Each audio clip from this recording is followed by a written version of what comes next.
The boardroom fell silent. Every executive froze. The woman at the head of the table removed her glasses, her expression unreadable. "Mr. Carter," she said quietly, her voice cutting through the tension like ice, "would you care to repeat what you just said about interns?" Marcus Carter stood by the door in his driver's uniform, holding a forgotten coffee tray, his face drained of color.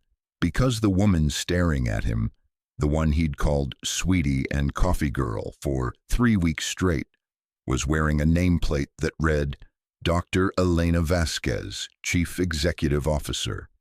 3 weeks earlier, Marcus had been having a good day.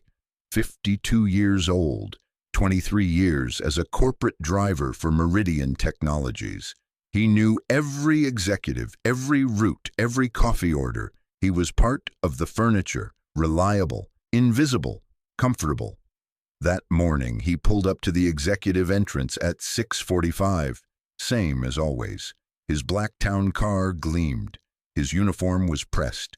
His thermos of gas station coffee sat in the cup holder, still warm. The side door of the building opened. A young woman emerged, mid-20s, carrying a worn leather messenger bag and a travel mug. She wore simple black pants, a white blouse, flats. No jewelry except small silver earrings. Her dark hair was pulled back in a practical ponytail.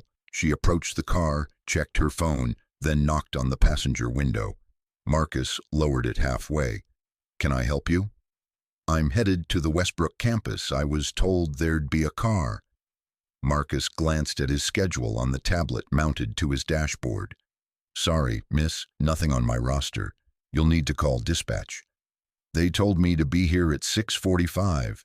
Blacktown car." He sighed, the kind of sigh that said, "I deal with this constantly." "What's your name?" "Elena." He scrolled through the tablet. Nothing. "Elena what?" "Just Elena for now." Marcus looked at her properly then. Young, nervous energy but trying to hide it. Probably an intern. New hires always screwed up their first week logistics. "Look, sweetheart, I don't have you on my list. You're probably supposed to take the shuttle. Leaves from the north lot in 20 minutes. She glanced at her watch. "I really can't be late." "Then you should have confirmed your ride yesterday." He started raising the window. "Wait." She pulled out her phone, showed him an email. Official Meridian header, car service confirmation, his vehicle number. Marcus squinted at the screen. It looked legitimate. He exhaled through his nose. "Fine, get in." She climbed into the back seat. Marcus pulled away from the curb, merging into early morning traffic. He glanced in the rearview mirror. She was reading something on her phone, focused, lips moving slightly as if memorizing text. "First day?" he asked, not really caring, but filling the silence. "Something like that." "What department?" "I'm observing, learning the company." Definitely an intern, Marcus thought. Probably some executive's niece getting a cushy introduction to corporate life. He'd driven hundreds of them over the years. Bright-eyed kids who thought they'd change the world, lasted 6 months, then moved on to their parents' country clubs. "Word of advice," he said, his tone friendly but patronizing. "Keep your head down. Don't ask too many questions. Executives don't like interns who think they're special." In the mirror, her expression didn't change. "I'll keep that in mind. I'm serious. I've seen kids wash out in week 1 because they tried to make an impression. Just smile, take notes, fetch coffee when asked." "Fetch coffee?" Her voice was flat, unreadable. "That's how it works. You put in your time. Maybe in a few years you get a real position." She looked out the window. "How long have you been driving for Meridian?" 23 years next month." "That's a long time. You must have seen a lot of changes." Marcus shrugged. "Companies change. People don't. Still the same hierarchy, still the same politics." "And you're comfortable with that? The hierarchy?" He laughed. "I'm a driver, miss. I'm not trying to run the place. I show up, do my job, go home to my family. That's enough." "Is it?" The question caught him off guard. He glanced in the mirror again. She was watching him now, really watching, like she was studying him. "Yeah," he said, defensive. "It is. Not everyone needs to be a CEO." "No," she agreed quietly, "but everyone should be treated like they matter." Marcus didn't know what to say to that, so he said nothing. They drove the rest of the way in silence. If you're enjoying this story so far, don't forget to hit the like button and subscribe. Drop a comment telling me where in the world you're watching from. I love hearing from you. At the Westbrook campus, Marcus pulled up to the main entrance. Elena gathered her bag, reached for the door handle. "Hey," Marcus said, his tone softer now, almost apologetic. "I didn't mean to sound harsh. First days are tough. You'll be fine." She looked at him, and for just a moment, something flickered in her eyes. Sadness, maybe, or disappointment. "Thank you for the ride, Mr. Carter." She closed the door gently and walked into the building. Marcus sat there for a moment, unsettled. How did she know his name?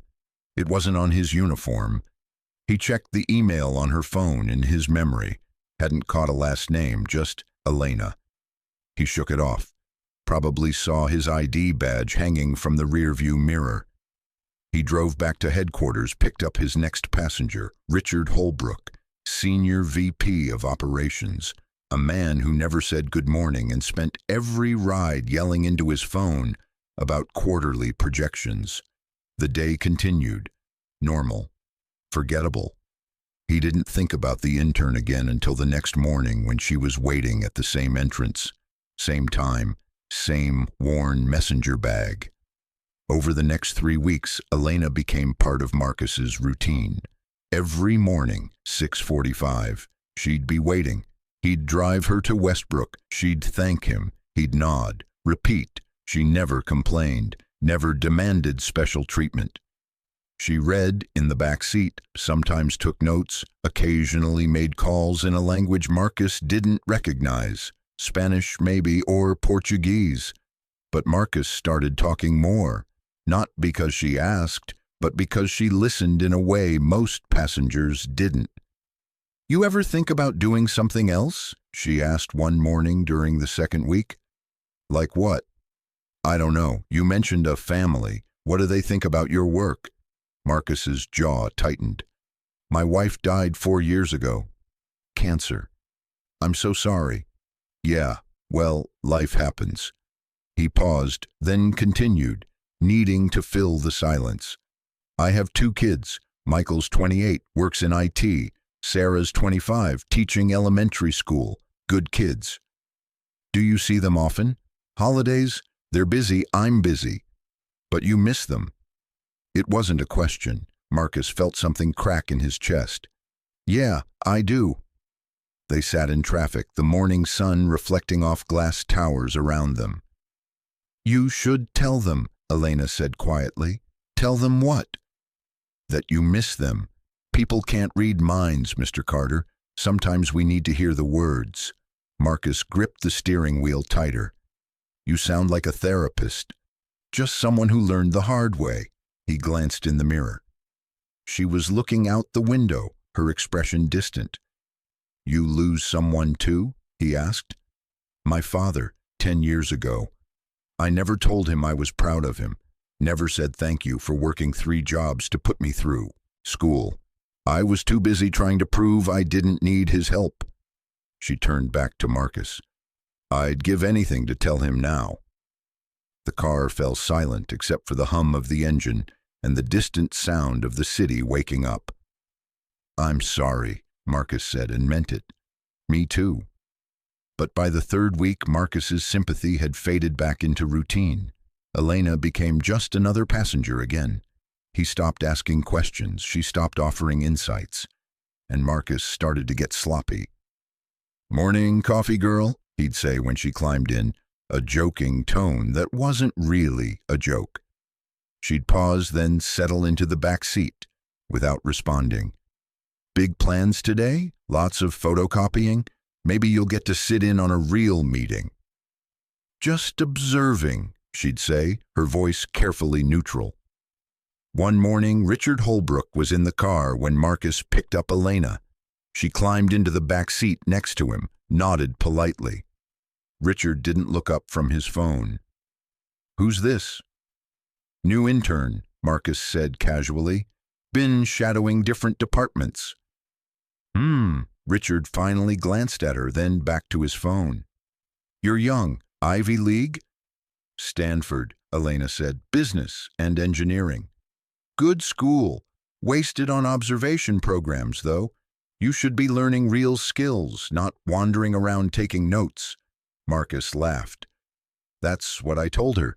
These intern programs are participation trophies." Elena said nothing. She pulled out her tablet, started reading. Richard leaned forward toward Marcus. "The new CEO starts next week. Whole company's on edge." "Yeah? What's the word?" "Total reformer type. Wants to shake everything up. Fire half the executives, probably. You know how these outsiders are.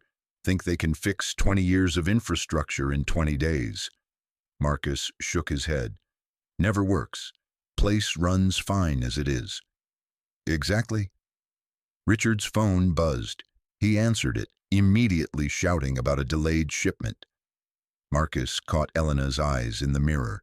She was watching him again with that same unreadable expression. He looked away first. That Friday, Marcus made his biggest mistake. He was driving Elena to Westbrook as usual, running late because Richard's previous meeting had gone long. Traffic was heavy. Marcus was irritated, tired, ready for the weekend. "You know," he said, his voice carrying that edge of frustration, "I don't know why they bother with these intern observation programs. You kids come in, get tours, sit in on meetings you don't understand, then leave to write some paper nobody reads." Elena looked up from her tablet. "You think observation is useless?" "I think most interns are useless, no offense." "None taken. Tell me why." Marcus was too tired to filter himself. "Because you come in thinking you know everything. You've got your degrees, your theories, your ideas about how things should work, but you've never actually done anything. You don't know what it's like in the real world." "And what is the real world like, Mr. Carter?" "Hierarchies, chain of command. Experience matters. Respect is earned, not given because you went to a fancy school." He was on a roll now, saying things he'd thought for years. "Companies like Meridian work because everyone knows their place. Drivers drive, executives execute, interns observe, and stay out of the way." "Stay out of the way." She repeated it slowly, like she was memorizing it. "Yeah, that's the key to surviving corporate culture. Know your role. Don't pretend you're more important than you are." "What if someone's role is wrong? What if the hierarchy is broken?" Marcus laughed, sharp and dismissive. "Then you're in the wrong company, sweetheart. This isn't a college campus where everyone gets a voice. This is business." Elena set down her tablet. When she spoke, her voice was quiet but precise. "Let me make sure I understand. You think new people should be silent, that questioning systems is naive, that respect flows one direction, up, and everyone else should just accept their place. I think people should be realistic, and you think I'm not realistic. I think you're young. I'm 29. Exactly." They pulled up to Westbrook. Elena gathered her things slowly, deliberately. She reached for the door, then paused. "Mr. Carter, can I ask you something?" "Sure." "In 23 years, has anyone at Meridian ever asked your opinion about how to improve the company?" The question surprised him. "What?" "You drive executives every day. You hear their conversations. You see how the company operates. Has anyone ever asked what you think?" Marcus opened his mouth, then closed it. The answer was no, never, not once. "That's what I thought," Elena said. "Have a good weekend, Mr. Carter." She stepped out of the car and disappeared into the building. Marcus sat there, engine idling, suddenly feeling like he'd failed a test he didn't know he was taking. He drove back to headquarters, his mind churning. He thought about his wife, about the last conversation they'd had before she got too sick to talk. She'd asked him if he was happy. He'd said yes, automatically, the way you do when someone's dying and you don't want to burden them. But she'd seen through it. "Marcus," she'd whispered, holding his hand, "you're allowed to want more. You're allowed to matter." He'd told her she was delirious from the medication. Now, sitting in Friday afternoon traffic, he wondered if she'd been right. His phone buzzed. A text from Michael, his son. "Dad, Sarah, and I want to take you to dinner next week. You free?" Marcus stared at the message. When was the last time his kids had invited him anywhere? He typed back, "I'd like that." Then he added, "I miss you both." The three dots appeared, disappeared, appeared again. Finally, "We miss you too, Dad." Marcus set down his phone, something warm and painful expanding in his chest. That weekend, Marcus tried to relax. He watched baseball, mowed the lawn, did laundry, normal things. But he couldn't stop, thinking about Elena's question. "Has anyone ever asked your opinion?" No. Because he was just a driver, because he knew his place, but maybe, he shut down the thought. 23 years of steady work, decent pay, good benefits. He wasn't going to start questioning everything now because some intern made him feel uncomfortable. Monday morning came. Marcus pulled up to the executive entrance at 6:45. Elena wasn't there. He waited 5 minutes. 10. Nothing. He checked his tablet. No schedule change. He called dispatch. "Yeah, Marcus, she's not on your roster anymore," the dispatcher said. "Got reassigned." "Where?" "Doesn't say. Above my pay grade." Marcus felt an odd pang of disappointment. He'd gotten used to their conversations, even the uncomfortable ones, especially those. The week continued without her. Marcus drove Richard, drove the CFO, drove visiting clients from Tokyo who didn't speak English, and slept the entire ride. Everything went back to normal. Friday afternoon, Marcus was called to drive Richard to an emergency board meeting. Unusual. Board meetings were rare, and emergency ones almost never happened. "What's going on?" Marcus asked as Richard climbed in, looking stressed. "The new CEO. She's here, starting today instead of Monday. Already fired 2 VPs. Marcus whistled. "Brutal." "That's not the half of it. Apparently she's been here for weeks. Going through every department, watching, taking notes. No one knew." A cold feeling settled in Marcus's stomach. "Weeks?" "Yeah, undercover boss style. Smart, actually. Terrifying, but smart." Marcus's hands gripped the steering wheel. "What's her name?" "Dr. Elena Vasquez. Youngest CEO in company history. Built 3 startups, sold them for hundreds of millions. MIT PhD. She's a legend." The world tilted. Elena, just observing, learning the company. Marcus's vision blurred. His ears rang. Every conversation, every dismissive comment, every time he called her sweetheart or coffee girl, played back in perfect, horrible clarity. "You okay?" Richard asked. "You look pale." "Fine," Marcus managed, "just tired." He drove to headquarters on autopilot, his mind screaming. She'd been listening for 3 weeks, watching, judging, and he'd failed spectacularly. They pulled up to the executive entrance. Richard climbed out, rushed inside. Marcus sat in the car, hands shaking. His phone buzzed. A message from dispatch. "Report to boardroom. Executive request." This was it. He was fired. 23 years passed because he couldn't keep his mouth shut. He walked through the building in a daze, took the elevator to the top floor. The boardroom doors were closed. Voices inside, muffled but intense. A security guard opened the door. "Mr. Carter?"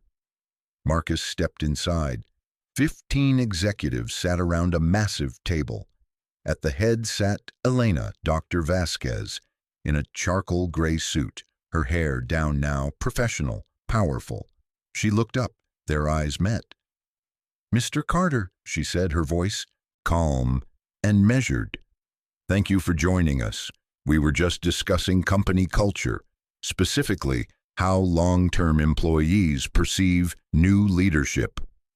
Marcus stood frozen by the door, still holding the coffee tray he'd brought up automatically. Richard Holbrook leaned over, whispered something to the executive next to him. They both smirked. Elena saw it. Her expression hardened.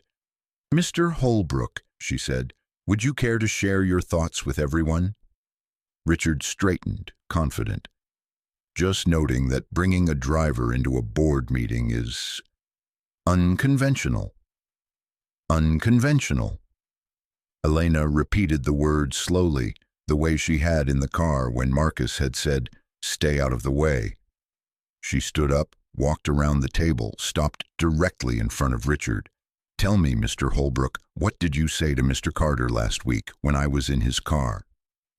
Richard's confidence faltered. "I don't recall." "Let me refresh your memory. You said intern observation programs were participation trophies. You said reformers think they can fix 20 years of infrastructure in 20 days. You dismissed new perspectives as naive." She paused. "Do you remember now?" The room was silent.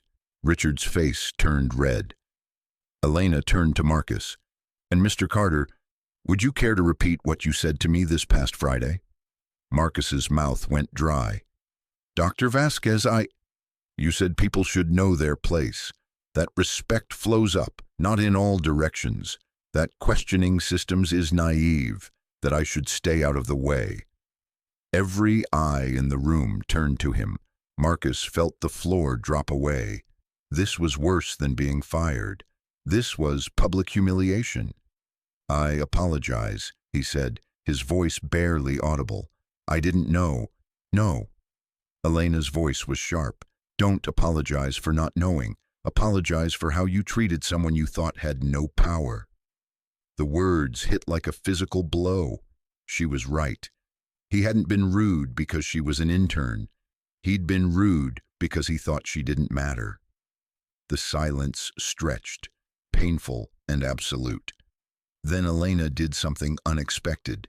She turned to the entire board. "This is why I spent 3 weeks undercover, not to catch people making mistakes, but to understand what's broken." She pulled up a presentation on the screen behind her. Photos appeared. Emails, reports, recordings. 23 departments, 47 employees interviewed, and the pattern was clear. This company has created a culture where power determines worth, where hierarchy matters more than humanity. More slides, statistics, employee satisfaction scores, turnover rates. Mr. Carter's comments weren't unique. They were the system speaking, a system we built, a system we're going to dismantle. She looked at Marcus again, and this time her expression was softer. "Mr. Carter, in our 3 weeks together, you told me about your wife, your children, your loyalty to this company. You were kind in the ways you knew how, but you were also dismissive, condescending, and comfortable with inequality." Marcus nodded, unable to speak. "That's not entirely your fault," Elena continued. "We taught you that hierarchy equals value. We taught you that experience means some voices matter more than others. We were wrong." She addressed the full board now. "Effective immediately, Meridian Technologies is implementing radical transparency.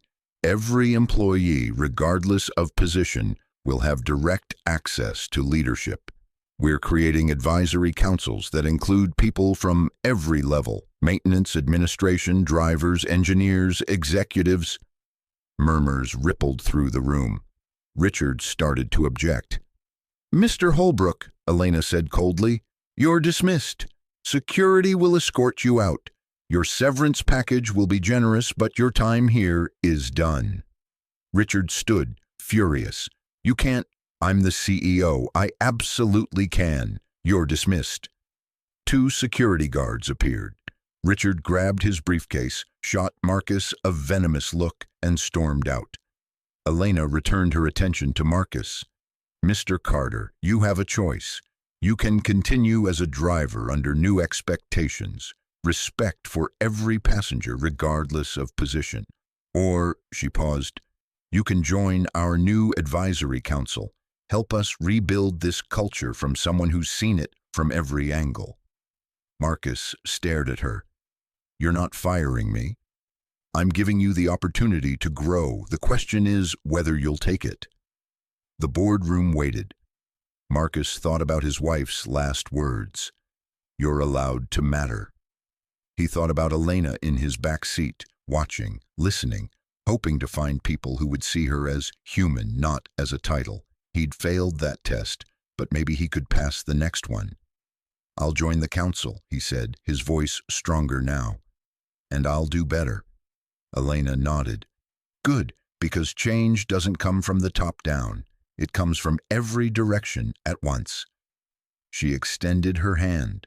Marcus stepped forward, set down the coffee tray, and shook it.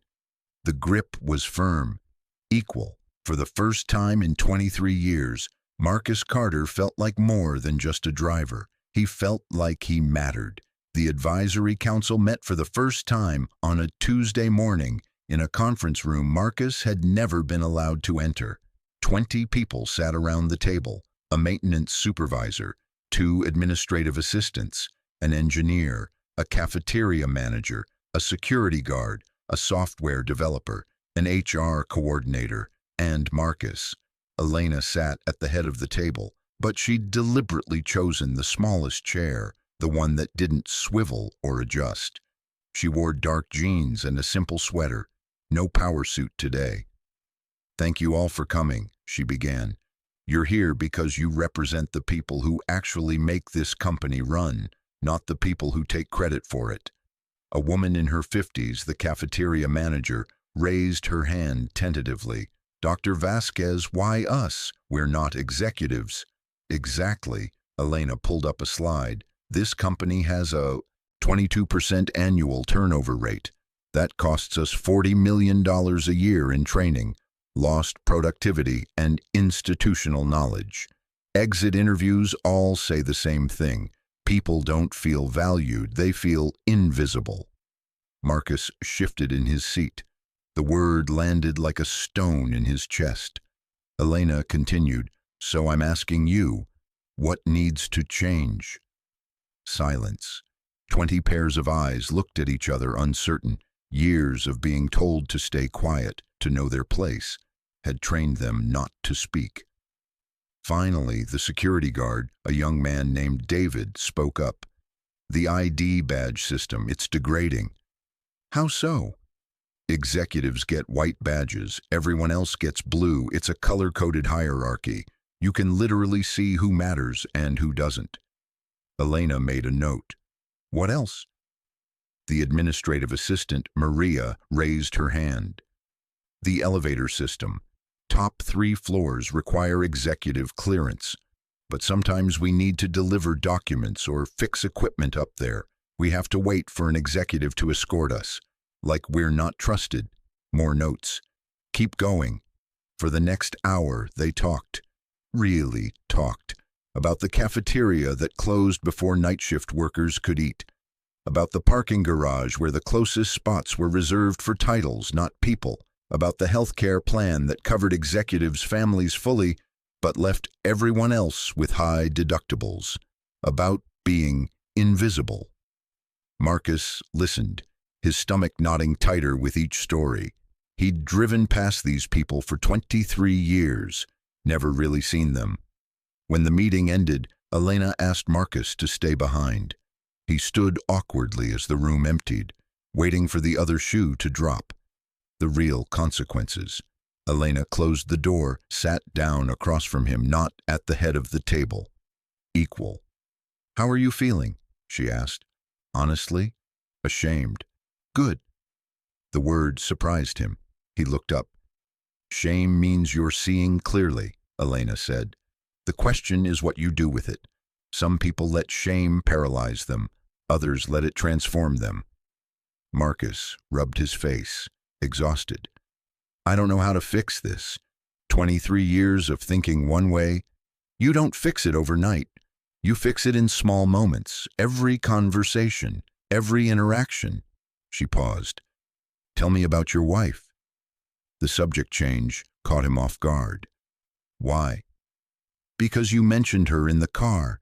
You said she died 4 years ago, and I watched your face when you talked about her. You loved her deeply.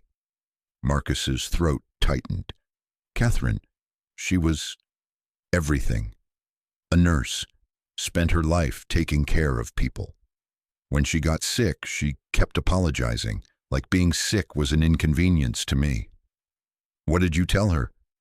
That loving her was the easiest thing I'd ever done. His voice cracked, even when it was hard. Elena nodded slowly. My father was a janitor, cleaned office buildings in São Paulo. 3 jobs, 16-hour days, so I could go to school. He spoke broken English, had a 6th grade education, and was the smartest man I ever knew. Marcus looked at her, really looked at her. Behind the CEO, behind the PhD, was a daughter, still missing her father. He died before I made my first million, Elena continued. Before I could buy him the house he deserved. Before I could tell him that every success I have is because he showed me what real strength looks like. She met Marcus's eyes. He was invisible to everyone except me, just like Catherine was everything to you. The parallel hung between them. Is that why you did this? Marcus asked. The undercover thing, to see who treats invisible people like they're human. Partly, but also to understand what breaks good people. You're not a bad man, Mr. Carter. You're a man who learned to survive in a broken system. I should have been better. Yes, but you can be now. Over the next 6 weeks, Marcus learned what being better looked like. He started arriving at work 30 minutes early to learn names. The security guard who'd worked graveyard shift for a decade. James, his daughter, just got into nursing school. The cleaning crew who came at dawn. Rosa and May, both sending money home to family abroad. The receptionist everyone walked past. Aaliyah, finishing her MBA online, 1-night class at a time. He stopped saying sweetheart and honey. He started saying good morning and how's your day going? Small things, but they added up. The advisory council met weekly. Elena listened to every suggestion. Some she implemented immediately. The badge system changed, all IDs now the same color. Some took time, restructuring healthcare benefits. But she acted on all of it. The executive team resisted, hard. You're destabilizing the entire company, the CFO argued in a meeting Marcus wasn't supposed to overhear but did, waiting in the hallway. Giving voice to entry-level employees undermines management authority. No, Elena's voice was cold. It undermines authoritarian management. There's a difference. The board won't support this. I am the board's choice. They gave me full operational control. If they don't like my methods, they can fire me. Until then, this is how we operate. Marcus heard footsteps. He stepped back, but not fast enough. The CFO emerged, saw him, sneered. Enjoying your new role, Carter? Playing executive? Just doing my job, Marcus said evenly. Your job is driving, not pretending you understand business strategy. Elena appeared in the doorway. His job is whatever I say it is, and right now his perspective is worth more than yours. The CFO's face turned red. He stormed off. Elena sighed, suddenly looking tired. This is harder than building a company from scratch. Why? Marcus asked. Because changing culture means changing people, and people fight change harder than anything. Is it worth it? Elena looked at him, surprised by the question. Do you think it is? Marcus thought about the morning he'd asked Aaliyah how her MBA was going. The way her face lit up because someone finally cared. about James showing him photos of his daughter in scrubs, pride radiating from every word. "Yeah," Marcus said, "it's worth it." Elena smiled, small but genuine. "Then we keep going. If you're hooked on this story, make sure to subscribe and turn on notifications so you never miss an upload. Your support means everything and helps me bring you more emotional stories like this one." One evening, Marcus stayed late to drive Elena home. She'd been in back-to-back meetings for 12 hours. When she climbed into the car, she looked destroyed. "Long day?" he asked, pulling away from the building. "Understatement." She leaned her head back, closed her eyes. "3 executives threatened to quit today.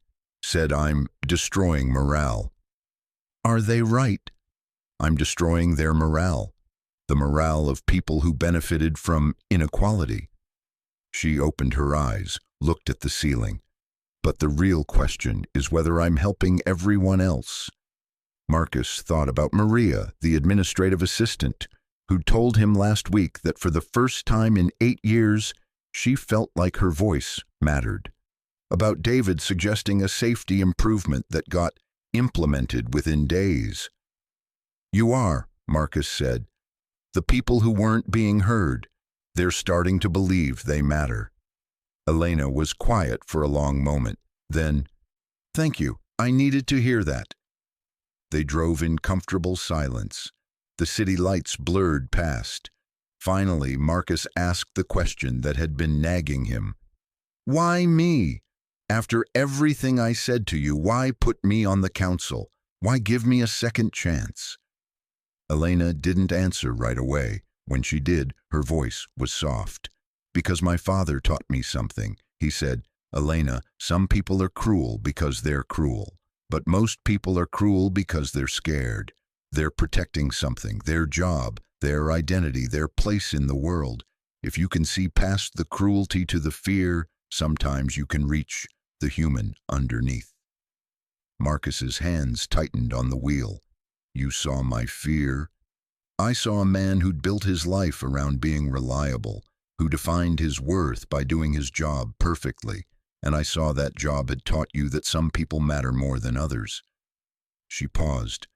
"But I also saw you grieve for your wife, talk about your kids, show kindness in small ways, even when you were being dismissive in big ones. You weren't broken. You were just stuck. And now? Now you're unsticking. It's painful. Growth always is. But you're doing it."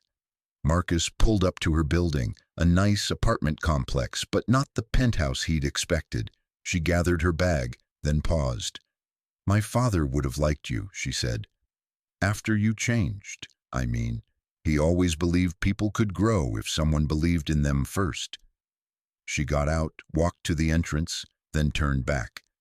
"Same time tomorrow?" "Same time," Marcus confirmed. He watched her go inside, something warm settling in his chest. Not attraction, this wasn't that. Something deeper, respect earned on both sides. That night, Marcus had dinner with his kids for the first time in 3 months. They met at a small Italian place Sarah had chosen. Cozy and loud. Michael arrived first, tie loosened, looking tired. "Dad, thanks for making time." "I should be thanking you. I've been absent." Sarah arrived moments later, gave Marcus a huge hug.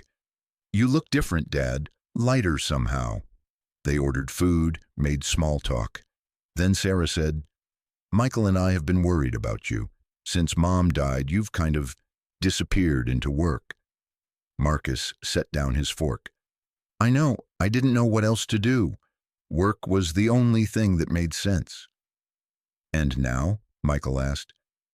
"Now I'm learning that making sense isn't the same as mattering." His kids exchanged glances. "What does that mean?" Sarah asked. Marcus told them about Elena, about the undercover observation, about his dismissiveness and the counsel and the slow, painful process of unlearning 23 years of assumptions. "I treated her like she was nobody," he said, his voice rough. because I thought she had no power, and I'm realizing I've done that to a lot of people. Maybe even to you too." Sarah's eyes filled with tears. "Dad, I'm sorry. After Mom died, I thought providing was enough, making sure you had what you needed, but I forgot to show up for the rest of it."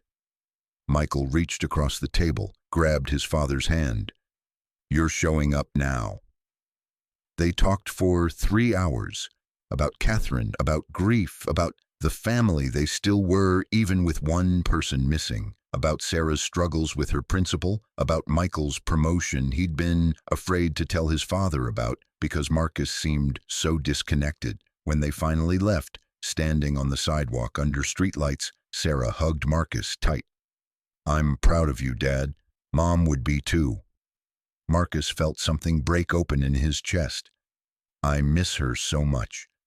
"We know, us too." They stood there, the three of them, holding each other, a family remembering how to be one. The next morning, Marcus told Elena about the dinner. They were driving to an all-hands company meeting. Elena was nervous. This was the first time she'd addressed the entire staff since the changes began. "They reconnected with you," Elena said, smiling. "That's beautiful." "Wouldn't have happened without you kicking my ass." She laughed, surprised. "Is that what I did?" "You showed me I was sleepwalking. Had been 4 years, maybe longer." "We all sleepwalk sometimes. The system encourages it. Stay in your lane, don't question. Don't look too hard at inequality because looking means having to do something about it." Marcus glanced in the rearview mirror. "Is that why you went undercover? To catch people sleepwalking?" "To understand it. I've built companies before, but I've never tried to change one. Building is easier. You start with a blank slate. Changing means dealing with decades of accumulated culture, habits, fears." She looked out the window.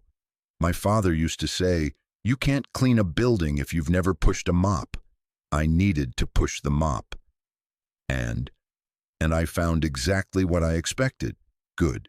People trapped in bad systems, including you. They arrived at headquarters. The auditorium was packed, over 800 employees. Marcus escorted Elena to the side entrance, then took his seat in the back. The advisory council sat together, a visible representation of the changes. Elena walked onto the stage. No grand entrance, no dramatic music, just her, holding a microphone. "Good morning. I'm Dr. Elena Vasquez, and I've been your CEO for 2 months. Some of you know me, most of you don't. So let me tell you who I am." She clicked a remote. Behind her, a photo appeared. A young girl, maybe 8, standing next to a man in a janitor's uniform. Both smiling, clearly exhausted. "That's me and my father. He worked 16-hour days cleaning offices so I could go to school. He never complained. Never made me feel guilty, just worked."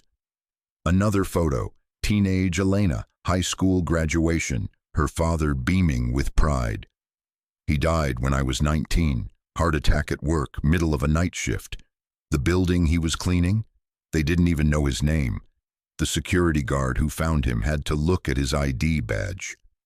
The auditorium was silent, absolutely silent.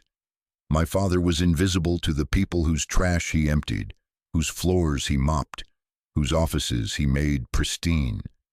But he was everything to me. And when he died, I made a promise. I would build companies where people like him are seen, where every person matters not because of their title, but because they're human. Another click. The photo of Marcus in the boardroom holding the coffee tray, face pale with shock. 2 months ago, I went undercover. I observed this company as a person with no power, and I learned what you all already know. We built a culture that makes people invisible, that tells them their worth is determined by their rank. She looked directly at Marcus. This man, Marcus Carter, treated me exactly how the system taught him to treat people he perceived as less important. He was dismissive, condescending, comfortable with hierarchy. Marcus felt 800 pairs of eyes turn toward him. His face burned. And then, Elena continued, I revealed who I was. I could have fired him, could have made an example of him, but instead I asked him to help me fix the system that broke both of us. Because here's what I learned. Most cruelty isn't personal, it's structural. And if we want real change, we can't just punish individuals. We have to rebuild the structure. She clicked again. Photos of the advisory council, their suggestions, the changes implemented. These 20 people have taught me more about this company in 8 weeks than the executive team taught me in 8 months of reports. They've shown me where the system fails, where people fall through cracks, where kindness gets punished and cruelty gets rewarded. More slides, new policies, badge system changes, healthcare improvements, flexible scheduling, childcare support, tuition reimbursement expanded. This is just the beginning, because a company that doesn't value all its people is a company eating itself from the inside out, and I refuse to lead that company. Applause started, hesitant at first, then building. By the end, the auditorium was on its feet. But Marcus noticed something. In the executive seating section, several people remained seated, arms crossed, faces hard. The resistance wasn't over, it was just getting started. After the meeting, Marcus was returning to his car when he heard raised voices. He recognized them, the CFO and 2 VPs, standing in the parking garage. This is unsustainable, the CFO hissed. She's hemorrhaging money on these programs. More than that, one VP said. She's destroying our authority. How can we manage people who think they can go over our heads to the CEO? We need to go to the board, force her out. Marcus froze. He should walk away. This wasn't his business. But he thought about Elena's father, about being invisible, about all the conversations people had, assuming no one important was listening. He stepped around the corner. Gentlemen, they spun around. The CFO's face darkened. Carter, how long have you been there? Long enough. Marcus kept his voice steady. You should know. Dr. Vasquez has full board support. If you go to them, you'll lose. You don't know that. I do, because I was in the boardroom when they gave her complete operational authority. They're tired of the old way, too. The VP stepped forward. You're a driver. Why do you even care? Because I was you, comfortable with the way things were, afraid of change. And I was miserable and didn't even know it. So now you're enlightened. The CFO's voice dripped with sarcasm. No, now I'm just awake. The 3 executives exchanged glances. Then the CFO smiled, cold and calculating. Fine, we'll do this the hard way. They walked off, leaving Marcus standing alone in the dim garage. He pulled out his phone, texted Elena, We need to talk. There's going to be a fight. Her response came immediately. I know. Get some rest. Tomorrow's going to be hard. Marcus drove home, his mind racing. He'd chosen a side. There was no going back now. That night, he couldn't sleep. He kept thinking about Catherine, about the last real conversation they'd had, a week before she died. She'd been so weak, but her eyes were clear. Marcus, promise me something. Anything. Don't let my death make you small. Don't shrink into yourself. The world needs big hearts, not scared ones. He'd promised. Then spent 4 years doing exactly what she'd asked him not to do. But now he was expanding again, growing. It was terrifying, but it was also the most alive he'd felt since she died. The next morning, Marcus arrived at work to find Elena's assistant waiting by his car. She needs you upstairs, now. Marcus took the elevator to the executive floor. The hallway was eerily quiet. He found Elena in her office, staring at her computer screen. Her face was pale. What happened? She turned the monitor toward him, an email sent to all staff. From Executive Leadership Team, IRE, Vote of no confidence.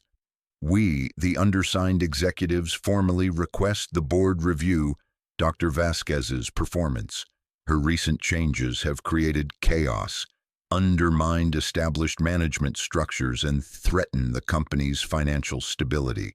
We believe Meridian requires leadership that respects experience and maintains proper organizational hierarchy. 8 signatures, the CFO, VPs, senior directors. They're trying to force you out, Marcus said. Yes. Elena's voice was calm, but her hands shook slightly. Board emergency meeting this afternoon.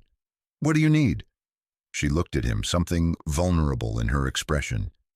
Honestly, I don't know. I've never failed before. I've built companies, sold them, started again. But I've never tried to change people's hearts. That's harder than any business strategy. Marcus sat down across from her desk. You haven't failed. This says otherwise. No, this says 8 people are scared of change, but there are 800 employees who aren't. How do you know? Because I've been talking to them every day, in the garage, in the cafeteria, during drives. And you know what they say? That for the first time in years, they feel seen. Elena's eyes filled with tears. That's all I wanted, just for people to be seen. Then show the board that, not spreadsheets, not policy papers. Show them the people. She looked at him for a long moment. Then she smiled, small but determined. You're right, thank you. For what? For being here, for growing, for reminding me why this matters. The board meeting was scheduled for 3 that afternoon. Marcus wasn't invited, but the entire advisory council gathered in the cafeteria below the boardroom waiting. David, the security guard, paced nervously. What if they fire her? What if everything goes back to the way it was? Maria, the administrative assistant, shook her head. Then we fight. We've had a taste of being valued. I'm not going back. Aaliyah, the receptionist, looked at Marcus. You really think she'll survive this? Marcus thought about Elena's father, about pushing mops and being invisible, about the promise she'd made. I think she's the strongest person I've ever met, and I think if we stand with her, she won't have to fight alone. Above them in the boardroom, Elena faced 12 board members and 8 executives calling for her removal. But Marcus was about to discover that Elena Vasquez hadn't become a billionaire CEO by backing down. She was about to teach all of them what real power looked like. The boardroom stretched before Elena like a battlefield. 12 board members sat in judgment. 8 executives flanked them, arms crossed, confident in their rebellion. Elena stood alone at the head of the table. Dr. Vasquez, the board chairman began, we've received serious concerns about your leadership. These executives represent over 200 years of combined experience. Their concerns warrant consideration. The CFO leaned forward. You've destabilized every department. Morale among management is at an all-time low. Management morale, Elena repeated, not employee morale. They're the same thing. Are they? Elena pulled out her phone, typed something, and waited. 30 seconds later, the boardroom doors opened. 20 people filed in. The advisory council, Marcus at the front. The executives shifted uncomfortably. The board members exchanged confused glances. These 20 people, Elena said, represent the actual heartbeat of this company. You want to discuss morale? Let's ask them. She turned to Maria. Tell them what your life was like 3 months ago. Maria stood, hands trembling but voice steady. I worked here 8 years, never missed a day, never complained, and I was invisible. My manager didn't know my name. When my daughter was hospitalized, I was denied leave because administrative staff are easily replaceable. Dr. Vasquez changed that. She made me matter. David spoke next. I'm a veteran, did 4 tours overseas, came home with PTSD, couldn't find work anywhere except security, Night shift, minimum interaction. For 6 years, executives walked past me like I was furniture. Dr. Vasquez learned my name in week 1, got me connected with counseling through expanded healthcare. I'm sleeping through the night for the first time in a decade. One by one, they spoke. Stories of being seen, valued, heard, of children's tuition covered, of flexible schedules for aging parents, of respect given freely instead of earned through hierarchy. The board listened, really listened. When the 20th person finished, Elena turned to the executives. You say I've destroyed morale. I say I've destroyed your comfort. There's a difference. The CFO stood abruptly. This is manipulation. You're using emotional appeals. I'm using the truth, Elena interrupted. Something this company hasn't valued in a long time. She pulled up a final slide. Financial projections. Turnover is down 18% in 2 months. Productivity up 12%. Employee satisfaction scores have doubled, and you know what that means? We're retaining talent, reducing hiring costs, and building loyalty that translates directly to profit. She let the numbers sink in. You want to remove me because I'm threatening your power, but I'm securing this company's future. So the question isn't whether I'm fit to lead, it's whether you're brave enough to follow. The room fell silent. Then Marcus spoke. Permission to address the board? The chairman nodded, surprised. Marcus stepped forward, 23 years of invisibility falling away. I was part of the problem. I treated people as ranks instead of humans. Dr. Vasquez didn't just expose that. She gave me a chance to fix it. That's not a weakness. That's the strongest leadership I've ever seen. He looked at the executives.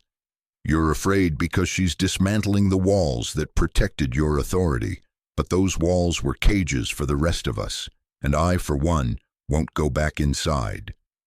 The advisory council stood as one behind him. The board chairman looked at his colleagues. Silent conversations passed between them. Then he turned to the executives. Your concerns are noted and dismissed. Dr. Vasquez has our full confidence. He stood, extended his hand to Elena. Continue your work. The executives' faces drained of color. The CFO opened his mouth to protest, then closed it. They'd lost. As the board filed out, the chairman paused by Marcus. 23 years as a driver. Yes, sir.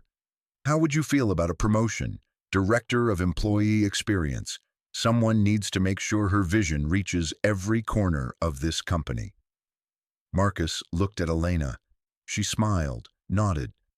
I'd be honored, Marcus said. 6 months later, Marcus sat in his new office, modest but his, reviewing survey responses. Employee satisfaction at 92%, turnover at historic lows. His phone buzzed. Michael, Dad, Sarah, and I are bringing someone to dinner Sunday. Her name's Grace. I think you'll like her. Marcus smiled. His son, opening up, trusting him with important things again. A knock on his door. Elena stood there holding 2 coffee cups. Thought you might need this. He took it gratefully. Shouldn't the Director of Employee Experience be bringing you coffee? Maybe, but friends bring each other coffee. Hierarchy optional. She sat down, and they looked out the window at the parking lot below. Employees walking together, laughing. No color-coded badges, no invisible barriers. You did it, Marcus said. You actually changed a company. We did it, Elena corrected. Change doesn't come from one person. It comes from people choosing again and again to see each other's humanity. Marcus thought about Catherine, about being told to stay small, about the day a woman he'd dismissed as coffee girl had shown him he could be more. Your father would be proud, he said quietly. Elena's eyes grew bright. So would your wife. They sat in comfortable silence. 2 people who'd learned that true leadership isn't about power over others. It's about empowering others to rise. And in that small office, in that changed company, the revolution continued. one conversation, one connection, one human moment at a time. Because in the end, that's all change ever is. People deciding that everyone deserves to matter, even drivers, even interns, even us. Thank you so much for watching until the end. If you loved this story, check out the other videos on your screen now. I think you'll really enjoy them. And don't forget to subscribe if you haven't already. See you in the next story.